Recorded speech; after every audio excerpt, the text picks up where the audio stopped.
अगर आपका भी एक पीएफ अकाउंट है और आप अपने पीएफ अकाउंट से फुल पीएफ बैलेंस निकालना चाहते हैं, यानी कि पीएफ का, पेंशन का प्लस इंटरेस्ट का पूरा पैसा निकालना चाहते हैं, तो आज की ये वीडियो आपके लिए है।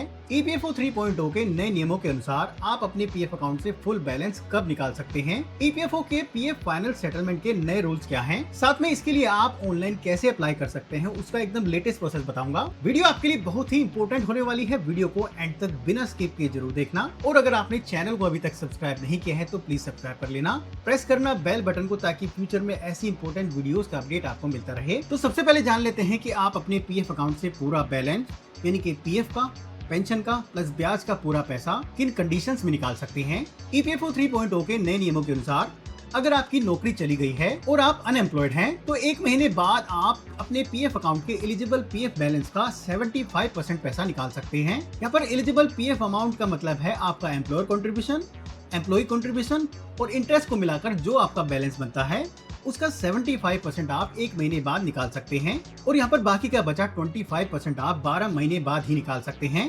यानी कि अगर आपकी नौकरी चली गई है और आप 12 महीनों तक बेरोजगार हैं, या फिर आपने ऐसी कंपनी ज्वाइन की है जहां पर पीएफ नहीं कटता है, तो आप बाकी का 25% पैसा भी निकाल सकते हैं। अब बात करते हैं कि आप पेंशन कंट्रीब्यूशन बैलेंस को कब निकाल सकते हैं। ईपीएफओ 3.0 के नए नियमों के अनुसार अगर आपकी नौकरी चली गई है और आप 36 महीनों तक बेरोजगार हैं, या फिर ऐसी कंपनी आपने ज्वाइन की है जहां आपका पीएफ नहीं कटता है और आपको 36 महीने हो चुके हैं, तो आप अपने पीएफ अकाउंट से पेंशन कंट्रीब्यूशन बैलेंस को भी निकाल सकते हैं, बशर्ते आपका टोटल सर्विस पीरियड 113 महीनों से कम हो। अगर आपका टोटल सर्विस पीरियड 113 महीनों से ज्यादा है, यानी कि आप 113 महीनों से ज्यादा समय तक ईपीएफ मेंबर रहे हैं, तो आप अपने पीएफ अकाउंट से पेंशन कंट्रीब्यूशन बैलेंस को नहीं निकाल सकते हैं।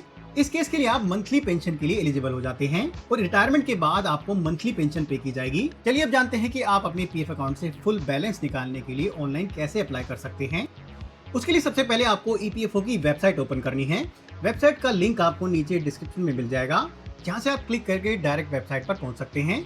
जैसे आप वेबसाइट ओपन करेंगे कुछ इस तरह का इंटरफेस आपको दिखाई देगा। यहाँ पर ऊपर आप देखेंगे आपको 2 ऑप्शन दिखाई देंगे, एम्प्लॉय लॉगिन और एम्प्लॉयर लॉगिन। तो यहाँ पर आपको एम्प्लॉय लॉगिन ऑप्शन को चुनना है। जैसे आप ऑप्शन को चुनेंगे, यहाँ पर आप देखेंगे यूनिफाइड मेंबर पोर्टल आपके सामने खुल कर आ जाएगा और राइट हैंड साइड में आप देखेंगे यहाँ पर आपको एक लॉगिन स्क्रीन दिखाई देगी। यहाँ पर आपको अपनी लॉगिन डिटेल्स के साथ लॉगिन करना है। यहाँ पर अगर आपके पास आपका यूनिवर्सल अकाउंट नंबर नहीं है, आप भूल गए हैं या फिर आपके एम्प्लॉयर से नहीं मिला है, तो आप ऑनलाइन ही अपने यूनिवर्सल अकाउंट नंबर का पता लगा सकते हैं। वो कैसे, उसकी डिटेल वीडियो का लिंक आपको नीचे वीडियो के डिस्क्रिप्शन में मिल जाएगा। वीडियो को देखकर आप आसानी से अपने यूनिवर्सल अकाउंट नंबर का पता लगा सकते हैं। और अगर यूनिवर्सल अकाउंट नंबर एक्टिवेट नहीं है तो उसे एक्टिवेट कर आप अपने पासवर्ड को भी क्रिएट कर सकते हैं।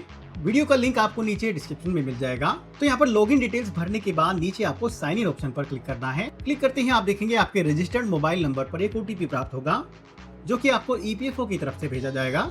उस ओटीपी को आपको यहाँ पर भरना है और उसके बाद नीचे सबमिट ऑप्शन पर क्लिक कर देना है। क्लिक करते ही आप देखेंगे आपका ईपीएफओ पोर्टल पर लॉगिन कंप्लीट हो जाएगा और कुछ इस तरह से डैशबोर्ड आपको दिखाई देगा। तो लॉगिन करने के बाद सबसे पहला और सबसे इम्पोर्टेंट काम आपको ये करना है, आपको अपने पीएफ अकाउंट की केवाईसी के स्टेटस को चेक करना है, क्योंकि ऑनलाइन पीएफ अकाउंट से पैसा निकालने के लिए अप्लाई करने से पहले आपके पीएफ अकाउंट में आपकी केवाईसी का अपडेट होना मैंडेटरी है। केवाईसी का स्टेटस आप बड़ी आसानी से यहीं से चेक कर सकते हैं। सिंपली आपको प्रोफाइल इन्फॉर्मेशन ऑप्शन पर क्लिक करना है। क्लिक करते ही यहाँ पर आप देखेंगे आधार, बैंक और पैन के सामने आपकी केवाईसी का स्टेटस दिख जाएगा। अगर यहाँ पर नोट अवेलेबल लिखा आ रहा है तो इसका मतलब है कि आपके पीएफ अकाउंट में ये केवाईसी अपडेट नहीं है। केवाईसी में आप बैंक और पैन केवाईसी को अपडेट करने के लिए ऑनलाइन ही रिक्वेस्ट सबमिट कर सकते हैं। वो कैसे, उसकी डिटेल वीडियो का लिंक भी आपको नीचे डिस्क्रिप्शन में मिल जाएगा, आप चेकआउट कर सकते हैं। उसके बाद PF final settlement claim apply करने के लिए ये भी जरूरी है कि आपके पीएफ अकाउंट में आपकी डेट ऑफ एग्जिट, यानी कि नौकरी छोड़ने की तारीख अपडेट हो, क्योंकि पीएफ फाइनल सेटलमेंट क्लेम आप तभी अप्लाई कर सकते हैं अगर आप नौकरी छोड़ चुके हो। डेट ऑफ एग्जिट को भी आप ऑनलाइन ही अपने आप अपडेट कर सकते हैं, वो भी बिना एम्प्लॉयर के। उसकी वीडियो का लिंक भी आपको नीचे डिस्क्रिप्शन में मिल जाएगा, आप चेकआउट कर सकते हैं। इसके अलावा अगर आपने मल्टीपल कंपनीज में काम किया है तो उन सभी पीएफ अकाउंट का बैलेंस करंट पीएफ अकाउंट में ट्रांसफर होना जरूरी है। अगर नहीं है तो पहले आपको पुराने सभी पीएफ अकाउंट का बैलेंस करंट कंपनी में ट्रांसफर करना होगा। उसके बाद ही आपको यहाँ पर PF final settlement claim apply करना है। अगर आपके सारे काम पूरे हैं और सारी चीजें अपडेट है तो online full PF withdrawal claim apply करने के लिए आपको यहाँ पर ऑनलाइन सर्विसेज ऑप्शन पर जाना है और वहाँ पर क्लेम ऑप्शन को चुनना है।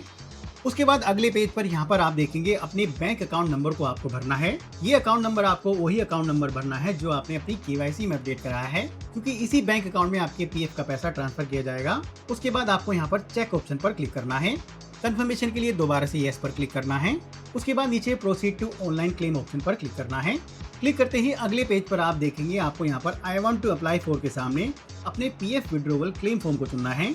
तो PF final settlement claim apply करने के लिए आपको 2 फॉर्म यहाँ पर सबमिट करने होंगे। पीएफ विड्रॉवल के लिए फॉर्म 19 और पेंशन विड्रॉवल के लिए फॉर्म 10C। तो पहले आपको फॉर्म 19 सबमिट करना है और उसके बाद फॉर्म 10C सबमिट करना है। तो पहले सिंपली यहाँ पर फॉर्म 19 को चुन लेना है।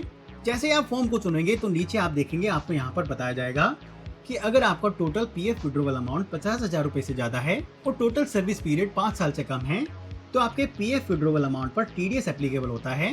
ये टीडीएस आपके पीएफ से ना काटा जाए उसके लिए आपको फॉर्म नंबर 121 भरना होगा। ये फॉर्म आप कैसे भर सकते हैं उसकी डिटेल वीडियो का लिंक आपको नीचे वीडियो के डिस्क्रिप्शन में मिल जाएगा, आप चेकआउट कर सकते हैं।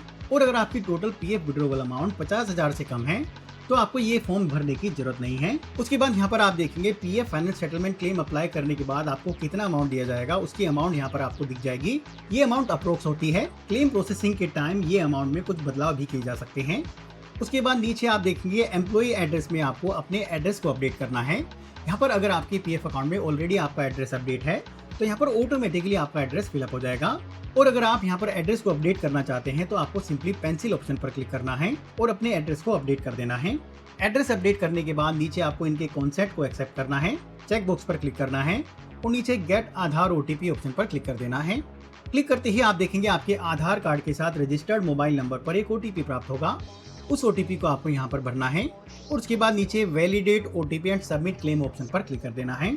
क्लिक करते ही आप देखेंगे आपका पीएफ फाइनल सेटलमेंट क्लेम यहाँ पर सक्सेसफुली सबमिट हो जाएगा और कुछ इस तरह से ग्रीन कलर में आपको एक मैसेज दिखाई देगा। उसके बाद अगर आप पेंशन विड्रॉवल के लिए एलिजिबल हैं तो पेंशन विड्रॉवल क्लेम अप्लाई करने के लिए आपको दोबारा से ऑनलाइन सर्विसेज ऑप्शन पर जाना है और वहां पर क्लेम ऑप्शन को चुनना है। अगले पेज पर दोबारा से अपने अकाउंट नंबर को भरना है और चेक ऑप्शन पर क्लिक करना है।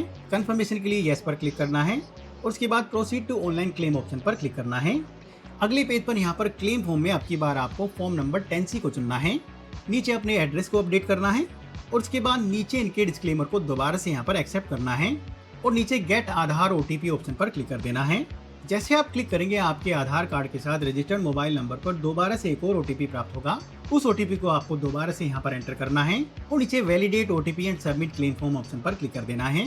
क्लिक करते ही आप देखेंगे आपका पेंशन विड्रॉवल क्लेम फॉर्म भी यहाँ पर सक्सेसफुली सबमिट हो जाएगा और कुछ इस तरह से स्क्रीन पर आपको एक ग्रीन कलर में मैसेज दिखाई देगा। ये दोनों क्लेम अप्लाई करने के कुछ ही दिनों बाद आपके दोनों क्लेम सेटल कर दी जाएंगे और आपके पीएफ का प्लस पेंशन का प्लस ब्याज का पैसा सीधे आपके बैंक अकाउंट में ट्रांसफर कर दिया जाएगा। तो इस तरीके से आप बड़ी आसानी से ऑनलाइन अपने पीएफ अकाउंट से फुल पीएफ बैलेंस निकालने के लिए अप्लाई कर सकते हैं। वीडियो अगर पसंद आई तो प्लीज लाइक कर देना और अपनी नौकरी पेशा दोस्तों को भेजना मत भूलना। अभी के लिए धन्यवाद। अगली वीडियो के साथ फिर से मिलेंगे। All the best.